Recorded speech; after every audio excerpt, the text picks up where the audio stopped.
નમસ્કાર. World farmers day નિમિત્તે તમામ ઉપસ્થિત ખેડૂત ભાઈ બહેનોને ખૂબ ખૂબ શુભેચ્છાઓ, અભિનંદન. ગ્રીન ટીવીના માધ્યમથી અને ન્યૂ હોલેન્ડ અને ધનુકા એગ્રીટેકના સહયોગથી આજે કાર્યક્રમનું આયોજન થઈ રહ્યું છે.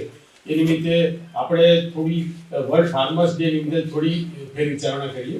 અરવલ્લી જિલ્લાના પ્રગતિશીલ ખેડૂતો જે બાગાયત સાથે જોડાયેલા હોય એ ખેડૂતોને આપણે સામાન્ય રીતે પ્રગતિશીલ ખેડૂતોની વ્યાખ્યામાં લેતા હોય એવા ખેડૂતો ઉપસ્થિત છે. તો આપણે થોડી રિકન્સિડરેશન એટલે કે આપણે જે વ્યવસાય સાથે જોડાયેલા છે એની થોડી ફેર વિચારણાની વાત કરીએ. બાગાયત ડિપાર્ટમેન્ટ 1995 થી ગુજરાત રાજ્યની અંદર કાર્યરત છે. બાગાયત ડિપાર્ટમેન્ટ બન્યા પછી બાગાયત પાકોનો વિસ્તાર સમગ્ર રાજ્યની અંદર ખૂબ જ વધ્યો છે. આપણા જિલ્લાની વાત કરીએ તો બટાકા એ આપણો ટ્રેડિશનલ ક્રોપ્સ નહોતો. ડીસા, બનાસકાંઠાથી આપણી પાસે સાબરકાંઠા અને અરવલ્લીની અંદર ધીમે ધીમે આવ્યો. છેલ્લા 2-3 વર્ષોથી અહીંયા છું તો જોઈએ કે બટાકાનો વાવેતર વિસ્તાર વધતો જાય છે. જે પણ ખેડૂતો એક ખેડૂતની એવી અપેક્ષા હોય છે કે હું આ વખતે બટાકા તરફ જાઉં. જે ખેડૂતો બટાકા કરતા હોય છે એમને થાય કે હું બટાકામાં વધારે મિકેનાઇઝેશન તરફ જઉં, મારું વાવેતર વિસ્તાર વધારું. જેની પાસે ક્ષમતા છે બીજી વિસ્તારમાં પણ પોતો વિસ્તાર વધારી અને વધારે બટાકા પાક વાવેતર કરવા માંગે છે. આ આપણી હાલની પરિસ્થિતિ છે. વિધિબેને આપણને જે પ્રાકૃતિક ખેતીની વાત કરી, આપણે આપણા ફળ શાકભાજી અને એનો વિસ્તાર તો આપણે વધારી શકીએ છીએ 1995 પછી. આપણા પાસે સ્ટોરેજની પણ ફેસિલિટીઓ જે કોલ્ડ સ્ટોરેજના માધ્યમથી જિલ્લાની અંદર ઘણી બધી થઈ છે. બાગાયત ડિપાર્ટમેન્ટનો અંદર મોટો રોલ છે. આ બધું થયા પછી પણ હવે આપણે ઉત્પાદન કરીએ છીએ. આપણે વેલ્યુએશન માટે જે પોટેટો જે છે એનું આપણે શું કહેવાય કે કોન્ટ્રાક્ટ ફાર્મિંગથી પણ આપણે કામગીરી કરીએ છીએ. પરંતુ એક સ્ટેજે આપણે અમૂલની વાત કરીએ તો દૂધનું ઉત્પાદન વધ્યા પછી આપણે સ્વચ્છ દૂધ ઉત્પાદન તરફ ગયા.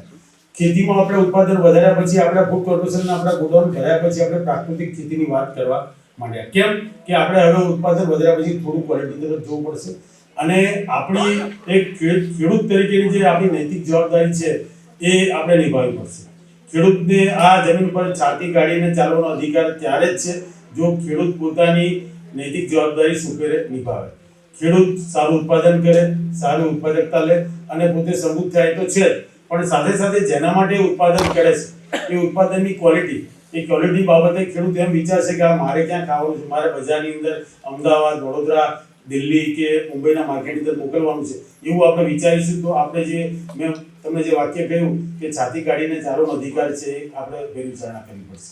એટલે પ્રાકૃતિક ખેતીમાં સરકાર છેલ્લા 5 વર્ષથી અઢળક પ્રયત્ન કરી રહી છે. રાજ્ય સરકાર, ભારત સરકાર પણ વિવિધ તબક્કે વિવિધ પ્લેટફોર્મના માધ્યમથી ખૂબ જ પ્રયત્નશીલ છે.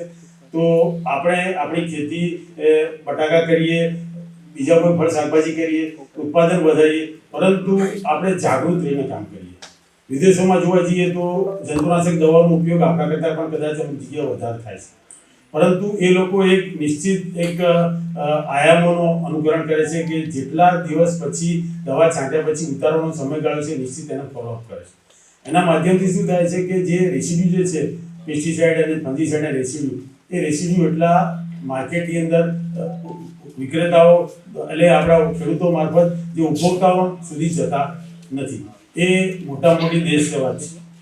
આપણે મંદિરમાં જઈએ, કોઈ બીજી સેવા કરીએ એના કરતાં ખેડૂત તરીકે જો આપણે ગુડ એગ્રીકલ્ચર પ્રેક્ટિસિસ અને થોડા ઘણા અંશે વાત કરીએ પ્રમાણે કે આપણી જમીનના 10% કે 15% જો આપણે પ્રાકૃતિક લેવલે જો આ કામ કરીશું તો મોટામાં મોટી દેશ સેવા થશે. બીજું કૃષિ વિભાગની વાત કરું તો આ પ્લેટફોર્મ ઉપર મોટા ખેડૂતો ઘણા છે. આપણા ત્યાં સબમિશન ઓફ ફાર્મ મિકેનાઇઝેશનની યોજના છે, બાગાયતમાં પણ યોજનાઓ છે, ખેતીમાં પણ અમારી યોજના છે. તો સ્મામની અંદર અને એગ્રો સર્વિસ પ્રોવાઇડરની 2 મોટી યોજનાઓ છે. તો બાગાયતની તમારી કોઈ પણ જરૂરિયાતો છે તો એના માટે તમે સ્મામનો ઉપયોગ કરી શકો છો. સ્મામ માટે જે કસ્ટમ હાયરિંગ સેન્ટર જે છે ચાલુ સાલે આપણે જિલ્લાની અંદર 2 ખેડૂતોને આની અંદર લાભ આપ્યો છે. ફાર્મસીની બેંક છે, કસ્ટમ હાયરિંગની પણ ફાર્મસીની બેંક, તો એનો પણ તમે લાભ લઈ. અને સરકારની નેમ એવી છે કે આપણે અત્યારે માનવબળ એટલે કે ખેતીમાં મજૂરની સંખ્યા બહુ વિકટ છે. એટલે આ સંજોગોમાં બટાકા કેમ ફ્લોરિશ થાય છે કે બટાકાનું એક ઓપરેશન મિકેનાઇઝ છે. બટાકાની અંદર આપણે પાળા બનાવવાથી માંડી, પ્લાન્ટિંગની માંડી અને હાર્વેસ્ટિંગ સુધી બધું જ મિકેનાઇઝ દરેક વસ્તુનો ઇમ્પ્લિમેન્ટ આપણી પાસે અવેલેબલ છે. ખેતીના અમુક પાકોની અંદર આ સવલત નથી. આપણા જ વિસ્તારના પાક કરીએ તો ચણા પાકની અંદર તમારે હાર્વેસ્ટિંગ કરવું હોય તો તમારા માનવ સિવાય એનો કોઈ ઉકેલ નથી. એટલે આ બધી પરિસ્થિતિની અંદર આપણે કામ કરતા હોય એ પ્રમાણે આપણી પબ્લિક રિસ્પોન્સિબિલિટી આપણે ધ્યાન રાખી અને ગુડ એજ્યુકેટેડ પ્રેક્ટિસિંગ અને પ્રાકૃતિક સરળ પ્રોડાક્ટ જોઈએ તો આપણે સુભાગ્ય સમાજને આપણે સ્થિતિને ઉપયોગ થઈ શકીએ છીએ. ખેડૂત દિન નિમિત્તે તમારી પાસેથી અભ્યર્થના. Thank you. देखिए ग्रीन टीवी यूट्यूब पर भी बस सब्सक्राइब करें और बेल आइकन दबाएं.